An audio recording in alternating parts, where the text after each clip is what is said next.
E aí, pessoal? Embora o título desse vídeo seja sobre uma carreira ideal para matemáticos, eu vou na verdade te mostrar 3 carreiras que você pode seguir depois de concluir sua graduação em matemática, seja ela licenciatura em matemática ou bacharelado em matemática. Sim, licenciatura. Se alguém alguma vez já te disse que se você faz a licenciatura você tem que obrigatoriamente ser professor, essa conjectura está incorreta e eu sou o contra-exemplo. E nada contra a profissão de professor. Eu mesmo tenho sido professor durante muitos anos da minha vida e é provavelmente a profissão que mais te dá prazer, é a profissão que mais te dá resultados, não no sentido monetário, mas no sentido do impacto que você causa na vida das pessoas. Mas o objetivo desse vídeo é te mostrar outras carreiras que você pode seguir na indústria fazendo graduação em matemática, licenciatura ou bacharelado. Então vamos lá. Eu vou organizar as carreiras de acordo com o salário delas, então a última vai ter o salário mais alto. A primeira carreira que eu quero mostrar para você é analista de dados. Agora, analista de dados é uma carreira que você não necessariamente precisa ter graduação em matemática. Na verdade, você não precisa ter graduação em nada, desde que você mostre que você é capaz de programar e entender um pouco de análise de dados, de processos estatísticos. Então, tá tranquilo, você pode seguir essa carreira sem problema nenhum. Só que por fazer matemática, você tem uma vantagem. Se você pesquisar no Google, provavelmente uma das perguntas que você mais vai ver sobre essa carreira é quanto de matemática eu preciso saber para ser um analista de dados? Ou seja, as pessoas que querem seguir essa carreira têm uma grande dificuldade com a matemática. E se você já faz uma graduação em matemática, essa dificuldade você não tem. Então, por exemplo, para fazer análise de dados, você precisa saber, obviamente, você precisa de estatística. Então, vou colocar aqui estatística. Você precisa também de probabilidade. E agora vem a parte principal. Você precisa saber de álgebra linear. Esqueci de colocar o nome álgebra. Álgebra linear. Essas 3 disciplinas você vê ali no primeiro ano da sua graduação em matemática. Então, você fez o primeiro ano da graduação em matemática, você quer seguir uma carreira de analista de dados, então foca os outros 3 anos da sua graduação para você aprender programação, preparar seu portfólio e começar a aplicar para empregos. Porque o básico que você precisa para análise de dados você já vai saber. Em especial, eu queria destacar aqui a álgebra linear, que é uma disciplina que você faz ali depois de geometria analítica, e ela parece ser um pouco abstrata, mas na verdade ela tem uma grande aplicação, especialmente nessa área aqui. Porque muitas vezes para fazer análise de dados você precisa entender modelos de inteligência artificial e esses modelos todos são baseados em álgebra linear. Na verdade, computação de uma maneira geral é basicamente álgebra linear. Afinal de contas, o que é uma imagem de computador se não uma matriz? O que é um dataset se não uma matriz e fazer transformações nessa matriz? Então, álgebra linear é o conteúdo mais básico que você precisa para análise de dados. Então, sendo matemático e já tendo feito essas disciplinas, você já vai estar muito à frente das pessoas que estão tentando aprender análise de dados sem nenhum tipo de graduação anterior. Agora, o salário para análise de dados, estava dando uma pesquisada e eu vi que é mais ou menos R$7.000. E é um salário muito bom para quem está saindo da graduação, ter um salário desse, realmente é muito bom. Ele pode ir até um pouco mais alto, dependendo para quais empresas você trabalha, como sempre, mas R$7.000 seria ali o salário na média, mais ou menos nos seus 5 primeiros anos de carreira, você estaria ganhando mais ou menos isso. A próxima carreira que eu quero mostrar para vocês, ela é especial, ela tem um lugar especial no meu coração, que é atuário. Essa foi a carreira que eu trabalhei logo depois que eu terminei o mestrado em matemática, e eu trabalhei como atuário no Canadá. E esse detalhe é importante porque para ser atuário no Brasil é um pouco estranho. Você precisa, na verdade, ter feito a graduação em ciências atuárias, enquanto que no resto do mundo, como no Canadá, Estados Unidos e outros países da Europa, você não precisa ter feito uma graduação em ciências atuárias. Você só precisa passar alguns exames. Por exemplo, no Canadá, são 7 exames que você tem que fazer, mais 3 exames para você se tornar ali o atuário nível máximo, né?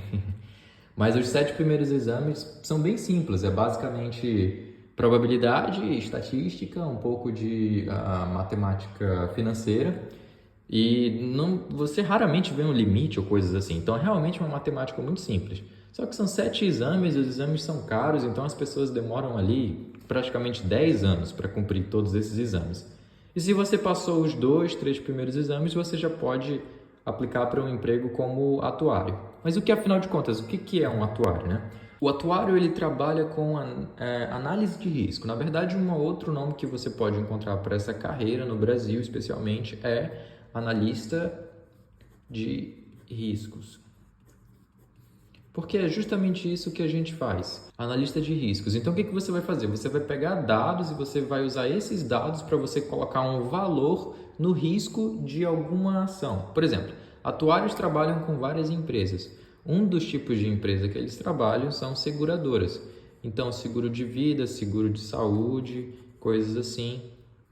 Outro tipo de empresa que os atuários trabalham são bancos. Afinal de contas, os bancos, quando fazem um empréstimo para você, eles precisam de cobrar os juros e os juros é baseado no seu perfil e baseado no seu perfil a gente sabe qual é o risco que a gente vai encarar emprestando dinheiro para você. E outra empresas que os atuários trabalham são agências financeiras de maneira geral. Então, ali, fundos de investimentos, hedge funds, coisas assim.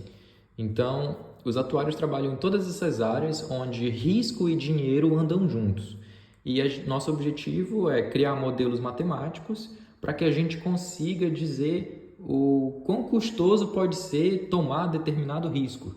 Então, por exemplo, quando eu trabalhava como atuário, meu objetivo era, todos os meses a gente era uma empresa de seguro de vida e todos os meses a gente recebia novas pessoas e todos os meses certas pessoas faziam aniversário e coisas assim. Então, a gente pegava os dados mensais e a gente rodava modelos matemáticos em cima deles para saber quanto de dinheiro a gente precisava deixar guardado caso uma catástrofe acontecesse, como por exemplo a pandemia. Quando a pandemia aconteceu, muitas empresas precisaram recorrer aos atuários para poder não ir à falência, né?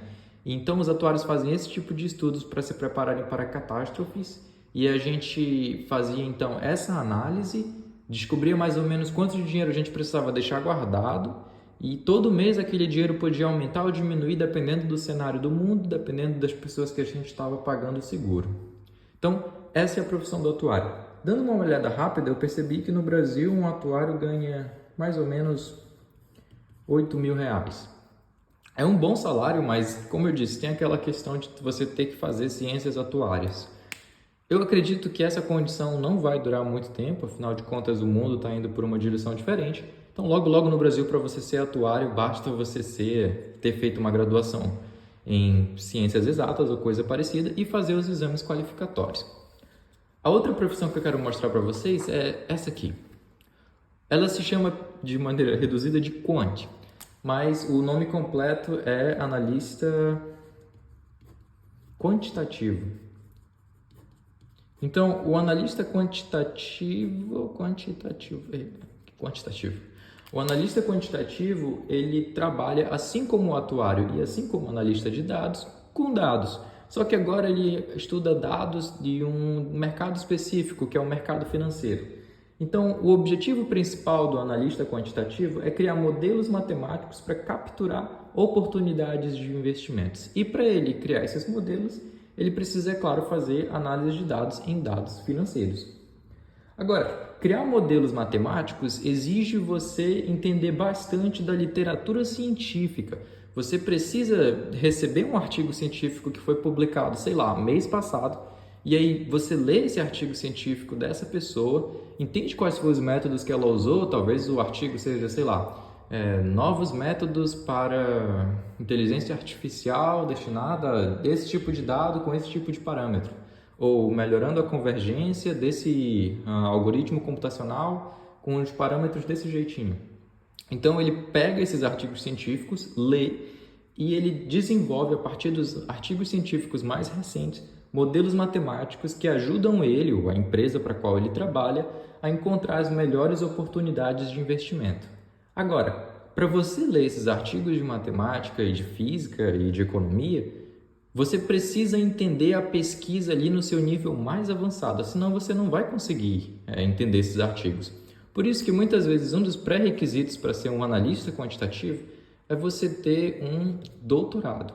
Porque afinal de contas é no mestrado e no doutorado que você vai ser exposto a artigos científicos e você vai entender esses métodos mais avançados possíveis para você então trabalhar como um analista quantitativo, onde você vai continuar fazendo pesquisa científica, só que ao invés do objetivo da sua pesquisa ser elevar a pesquisa em si, vai ser usar os resultados para melhorar o valor da sua empresa ou as decisões de investimento que eles fazem. Então, eu estava olhando como é mais ou menos o salário dessa vaga e provavelmente é o melhor de todos. No Brasil, um analista quantitativo ganha R$16 mil por mês. E esse é um salário muito bom. Ainda é um pouco pequeno comparado com o salário de um juiz, né? Mas ainda é um excelente salário e isso aqui é mais ou menos a média.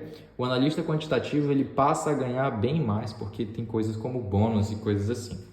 Todas essas carreiras são excelentes, mas se você quiser seguir para um passo ainda mais adiante, eu recomendaria muito que você seguisse essa carreira fora do Brasil. Se você tem a oportunidade de trabalhar fora do Brasil, então uma carreira como analista de dados pode te pagar, por exemplo, $6 mil. Bom, menos de R$7 mil. O valor é menor, né? Mas o significado de $6 mil é muito mais do que R$7 mil. Da mesma maneira, se você trabalhar como um atuário, você pode ganhar por mês $10 mil. E se você trabalhar como um analista quantitativo, você pode ganhar por mês também $10 mil.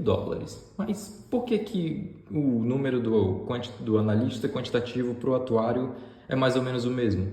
É porque para o analista quantitativo, especialmente fora do Brasil, o que mais conta é o seu bônus. Então, o seu salário é ali a média, $10 mil, mas o seu bônus ele é muito alto. Só que ele, claro, depende da performance dos seus modelos. Se os modelos que você criou geraram muitos lucros para a empresa que você trabalha, o seu bônus pode ser, às vezes, 2 vezes ou 3 vezes o seu salário por ano. Então, analista quantitativo provavelmente é a melhor profissão de todas essas que eu mostrei para você. E se você tem a oportunidade de trabalhar fora do Brasil, seria excelente. Agora, se você gostou dessas carreiras e você quer saber como você pode seguir cada uma delas, ou como você pode fazer para se tornar uma delas, eu recomendo você assistir esse vídeo que vai aparecer aqui ao lado, que eu falo como se tornar um matemático no ano de 2024, onde eu te mostro o que você precisa fazer para você se tornar um matemático, para você poder ter carreiras como essa e talvez, assim como eu, trabalhar como um atuário ou como um analista quantitativo. É isso.